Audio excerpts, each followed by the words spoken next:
Assalamualaikum warahmatullahi wabarakatuh. Halo teman-teman semua, mudah-mudahan kalian baik-baik saja dimanapun kalian berada. Video ini dibuat oleh rekan-rekan mahasiswa pendidikan geografi Fakultas Keguruan dan Ilmu Pendidikan Universitas 11 Maret Surakarta. Berikut penjelasannya. Pada kesempatan kali ini, kami akan mempresentasikan tentang The Geography of Coronavirus yang berpusat pada sebuah studi kerentanan terhadap COVID-19 berdasarkan artikel penelitian yang berfokus pada data di Amerika dan berbagai negara. Pada video kali ini kita akan membahas beberapa hal. Yang pertama, COVID-19 atau virus corona. Yang kedua, kepadatan dan faktor kerentanan lainnya yang memperburuk COVID-19. Yang ketiga, sebuah analisis yang berfokus pada data Amerika Serikat. Yang keempat, solusi untuk meredam pandemik dan dampaknya di aspek kehidupan. COVID-19 atau virus corona. Pandemi COVID-19 mengamuk di seluruh dunia, menghantam kota-kota di Asia, Eropa, dan Amerika Serikat dalam gelombang. Mula-mula Wuhan, lalu Milan dan Madrid, dan sekarang Seattle, kota New York, Detroit, dan New Orleans. Tampaknya tidak ada tempat yang kebal. Banyak kota yang menjadi lebih rentan terkena dampak bahaya dari COVID-19 ini. SARS-CoV-2 yang lebih dikenal dengan nama virus corona adalah jenis baru dari coronavirus yang menular ke manusia. Virus ini bisa menyerang siapa saja, baik bayi, anak-anak, orang dewasa, lansia, ibu hamil maupun ibu menyusui. Virus corona atau SARS-CoV-2 adalah virus yang menyerang sistem pernafasan yang bisa menyebabkan gangguan pada sistem pernafasan, pneumonia akut sampai kematian. Infeksi virus ini disebut COVID-19 dan pertama kali ditemukan di kota Wuhan, Cina. Pada akhir Desember 2019, virus ini menular dengan cepat. Banyak kasus terjadi akibat virus ini hanya menyebabkan infeksi pernafasan ringan seperti flu. Namun, virus ini juga bisa menyebabkan infeksi pernafasan berat seperti infeksi paru. Nah, pembahasan selanjutnya adalah mengenai faktor kerentanan yang dapat memperburuk pandemi virus corona. Dari hasil artikel mengenai geografi corona, didapatkan beberapa faktor yang memperburuk pandemi COVID-19 diantaranya yaitu 1. Kepadatan 2. Ukuran populasi, usia, tingkat pendidikan, kemakmuran, religiusitas, jenis pekerjaan yang dilakukan orang, dan tingkat interaksi sosial. Yang ketiga, adanya negara-negara dengan populasi yang lebih tua dan bagian minoritas yang lebih besar, dan iklim yang lebih dingin dan lebih basah. Faktor kerentanan yang dapat memperburuk virus corona yaitu 1. Kepadatan. Kepadatan merupakan faktor kerentanan penyebaran terbesar karena adanya kerumunan orang pada tempat dan waktu yang sama, sehingga dapat memicu persebaran virus corona lebih cepat. Tempat dengan kepadatan yang dimaksud antara lain yaitu 1. Kota-kota besar yang padat atau metropolitan dengan arus pengunjung dan turis yang besar, populasi global yang beragam, dan daerah perumahan yang padat. Kemudian, pusat-pusat industri seperti Wuhan, Detroit, Italia Utara yang terhubung melalui rantai pasokan. Dan yang terakhir, wisata global dan bahkan pada komunitas yang lebih kecil menyerang kota-kota kecil yang pada di laut. Kepadatan dapat menularkan virus yaitu ketika orang dipaksa untuk hidup bersama dalam rumah tangga multikeluarga, multigenerasi atau bekerja di pabrik-pabrik atau lain garis depan masyarakat dengan kedekatan fisik atau kontak fisik dengan masyarakat umum. Kita masuk faktor yang kedua, ukuran populasi, usia, tingkat pendidikan, kemakmuran, religiusitas, jenis pekerjaan yang dilakukan orang, dan tingkat modal sosial. Pada faktor yang kedua ini, kita dapat lihat dari penjelasannya sebagai berikut. Yang pertama, usia populasi dan kondisi kesehatan yang sudah ada sebelumnya. Di sini, kondisi kesehatan yang sebelumnya dijelaskan kondisinya bahwa dia merokok, lalu obesitas, memiliki riwayat penyakit diabetes, dan penyakit jantung yang kronis, sehingga tingkat kerentanan terhadap virus sangatlah tinggi. Dan yang kedua, komunitas kecil dan minoritas, terlihat pada perbedaan dalam jenis pekerjaan yang dilakukan oleh orang. Bagian tenaga kerja yang mampu terlibat dalam pekerjaan jarak jauh versus bagian pekerja garis depan dalam perawatan kesehatan, lalu pengiriman barang, dan toko bahan makanan yang sangat rentan terhadap virus. Dan yang ketiga, tingkat religiositas yang tinggi, di mana orang berkumpul dalam kelompok besar untuk beribadah, atau tempat-tempat dengan banyak keluarga multigenerasi juga memiliki kerentanan yang lebih besar. Nah, dari sini kita tahu bahwa kerentanan terhadap virus seperti apa. Lalu kita lanjut ke faktor yang ketiga. Negara-negara dengan populasi yang lebih tua dan bagian minoritas yang lebih besar dan iklim yang lebih dingin dan lebih basah. Negara-negara dengan populasi dengan orang tua yang banyak serta negara dengan wilayah kecil namun memiliki penduduk atau populasi manusia yang banyak juga dapat meningkatkan resiko persebaran virus ini. Selain itu, ternyata cuaca dan iklim mempengaruhi penyebaran virus ini dengan cepat. Bukan hanya populasi yang banyak dengan wilayah yang kecil saja. Nah, untuk penelitiannya kita lihat dari beberapa ahli. Yang pertama ada Chen dan Sajati yang menyatakan bahwa kondisi udara ideal untuk virus corona adalah temperaturnya sekitar 8 sampai dengan 10 derajat Celcius dan kelembapan udaranya sekitar 60 sampai dengan 90 derajat.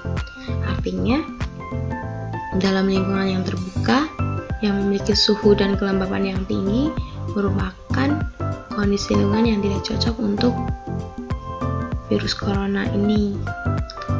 Berarti jika di Indonesia memiliki suhu yang lebih tinggi dari kondisi ideal penyebaran virus ini, maka bisa jadi Indonesia cepat berkurang. Lalu selanjutnya penelitian oleh Bannister dan Terrell juga menemukan bahwa korelasi negatif antara temperatur di atas 1 derajat Celcius dengan jumlah dugaan kasus COVID-19 per harinya. Mereka menunjukkan bahwa COVID-19 mempunyai penyebaran yang optimum pada suhu yang sangat rendah, sekitar 1 sampai dengan 9 derajat Celcius. Langsung aja kita lanjut. Berikut merupakan sebuah analisis yang berfokus pada data Amerika Serikat. Grafik oleh Kolko yang menunjukkan angka kematian COVID-19 berdasarkan jenis country atau wilayah pada tanggal 1 April. Nah, ini adalah data angka kematian yang ada di Amerika Serikat. Mulai dari yang tertinggi sampai dengan terendah, dari large metro urban countries sampai dengan non-metropolitan area. Mari kita lihat dulu. Grafik ini semakin ke kanan maka semakin banyak angka tingkat kematiannya. Dilihat dari 0 sampai dengan 5. Dengan keterangan sebagai berikut. Large metros urban countries, metro besar, kabupaten kota atau kota besar. Lalu large metros, high density suburbs, metro besar, pinggiran kota dengan kepadatan tinggi. Dan di sini kalau tadi kota besar, nah kalau di sini pinggiran kota. Lalu large metros, low density suburbs, pinggiran kota dengan kepadatan lebih rendah. Jika tadi pinggiran kota dengan kepadatan yang tinggi, di sini pinggiran kota dengan kepadatan yang rendah. Lalu mid-size metros, metro ukuran menengah. Lalu ada small metros, berarti metro kecil. Lalu yang terakhir non-metropolitan area, area non-metropolitan. Nah, mari kita kembali lagi dari grafik yang ada. Berarti di sini kepadatan penduduk dalam kota itu juga mempengaruhi tingkat kematian dari COVID-19 ini. Ternyata menunjukkan angka 3,98, berarti angka yang paling tertinggi. Dilihat dari grafik ini, maka dia tertinggi. Lalu yang paling rendah adalah non-metropolitan area, berarti di sini yang paling rendah adalah area non-metropolitan atau area yang tidak padat penduduk. Di sini hanya menunjukkan 0,3 kematian dari 100.000 populasi yang ada sampai dengan 2 April. Kita lanjut. Seperti penjelasan sebelumnya bahwa kota besar cenderung menempati urutan daftar kematian teratas daripada wilayah pedesaan. Namun faktanya untuk penyebaran COVID-19 di pedesaan, tingkat penyebarannya itu sama seperti yang ada di perkotaan. Menurut Bill dan tim Morena, pedesaan yang dimaksud ini adalah pedesaan wisata, karena hal ini dapat memikat turis dari luar wilayah pedesaan untuk datang, sehingga dalam artian tingkat mobilitas penduduk di sini masih terjadi. Menurutnya juga, pedesaan wisata memiliki kasus COVID-19 2,5 kali lebih tinggi dari desa biasanya. Berikut disajikan data rasio kematian tertinggi COVID-19 di kota-kota Amerika pada tanggal 2 April 2020.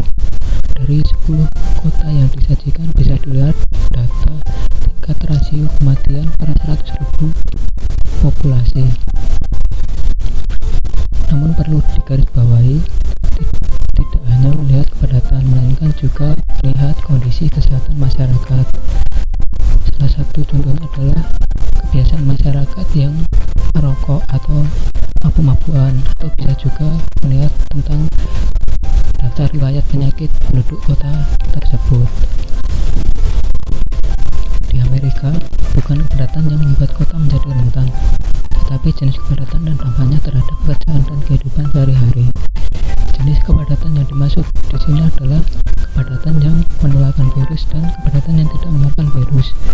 Kepadatan yang menularkan virus, salah satu contohnya adalah masih banyaknya penduduk kota yang keluar beraktivitas di luar rumah, bekerja, ataupun menikmati fasilitas-fasilitas publik. Sedangkan kepadatan yang tidak menularkan virus adalah penduduk kota yang mengisolasi diri di rumah, sehingga tingkat untuk kontak fisik dengan masyarakat lain itu cenderung lebih minim. Baik, slide selanjutnya kita akan menjelaskan mengenai solusi untuk meredam pandemi COVID-19. Pemerintah, kementerian, lembaga, dan institusi pendidikan serta masyarakat terus berusaha untuk menahan dan mencegah promosi kesehatan, informasi publik, dan cara lain terus digalakkan untuk hal ini. Tindakan ini merupakan peran penting dalam meratakan kurva. Lalu, apa saja tindakan-tindakan atau faktor yang dapat dilakukan untuk meredam pandemi COVID-19? Tindakan yang pertama adalah penguncian dini atau lockdown.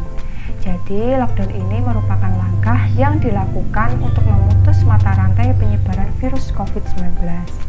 Nah, lockdown sendiri mengharuskan sebuah wilayah untuk menutup akses masuk maupun akses keluar sepenuhnya di wilayah tersebut. Jadi, lockdown ini adalah membatasi perpindahan orang, membatasi kerumunan orang demi keselamatan bersama. Nah, Cara-cara yang dapat dilakukan dengan diberlakukannya lockdown ini seperti menjaga jarak sosial, perintah kerja dari rumah, kemudian penutupan sekolah dan dekret tempat tinggal. Hal-hal atau cara-cara tersebut membantu meredam pandemi di beberapa kota. Lalu tindakan yang kedua adalah kebijakan PSBB atau pembatasan sosial berskala besar. Jadi, kebijakan PSBB ini merupakan pembatasan kegiatan tertentu penduduk dalam suatu wilayah yang terinfeksi virus atau penyebaran jumlah virusnya menyebar secara signifikan. Nah, syarat suatu wilayah dapat menerapkan kebijakan PSBB yakni jika adanya peningkatan jumlah kasus penyebaran atau jumlah kematian karena virus dan menyebar secara signifikan atau cepat ke beberapa wilayah.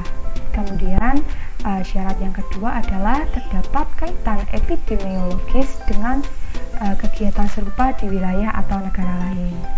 Nah, kebijakan PSBB ini diberlakukan masa inkubasi selama 14 hari. Namun apabila selama 14 hari tersebut masih terus bertambah jumlah orang yang terkena virusnya, maka masa inkubasi ditambah lagi 14 hari ke depannya, seperti itu. Lalu cara yang dapat dilakukan dengan kebijakan PSBB tersebut, misalnya transportasi umum masih beroperasi seperti biasanya, hanya saja terdapat pembatasan dengan memperhatikan jumlah penumpang dan menjaga jarak antar penumpang, seperti itu. Lalu tindakan-tindakan selanjutnya seperti selalu menggunakan masker saat beraktivitas di tempat umum, selalu menjaga kebersihan dengan cara rutin mencuci tangan dengan air dan sabun atau hand sanitizer yang mengandung alkohol minimal 60% setelah beraktivitas di luar rumah.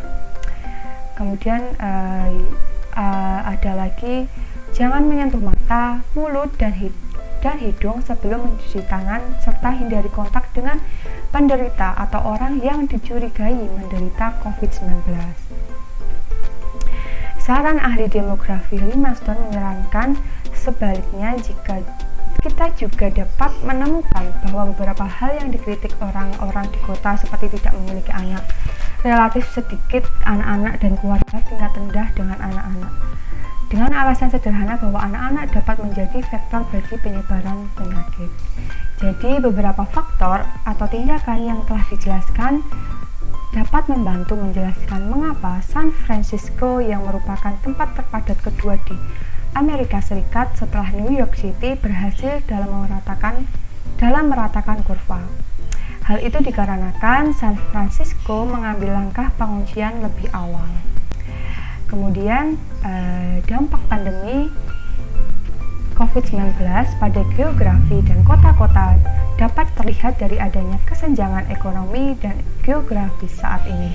Bukan hanya itu saja, dampaknya secara meluas juga terdapat pada aspek kehidupan yang lain seperti kehidupan agama, kehidupan sosial, dan kehidupan kesehatan. Nah, di kehidupan agama seperti ibadah yang mengalami gangguan karena harus menghindari keramaian, kemudian di kehidupan sosial di mana ketahanan masyarakat berkaitan dengan kemampuan menggunakan sumber daya mengalami kerentanan yang berdampak pada produktivitas yang menurun, lalu mata pencaharian menjadi terganggu sehingga munculnya gangguan kepanikan sosial. Nah, lalu di kehidupan kesehatan sendiri seperti adanya kecemasan, kepanikan masyarakat, hal-hal tersebut tentu menimbulkan meningkatnya tingkat stres yang dialami seseorang, sehingga kesehatan mental menjadi terganggu. Namun di sisi lain, dampak positif dari kehidupan kesehatan di mana lebih memperhatikan kesehatan, orang-orang lebih sadar akan kebersihan dan menjaga pola makan yang lebih sehat, terus rajin olahraga dan selalu cuci tangan, seperti itu. Terima kasih. Ke coronavirus dari perspektif geografi, Jangan diremehkan ya. selalu jaga kesehatan, Tetap di rumah, Keluar rumah jangan lupa pakai masker. Berjemur mulai jam 10 pagi. Sering cuci tangan pakai sabun. Dan gunakan waktumu. Hal produktif di rumah. Wassalamualaikum. wassalamualaikum. Wassalamualaikum.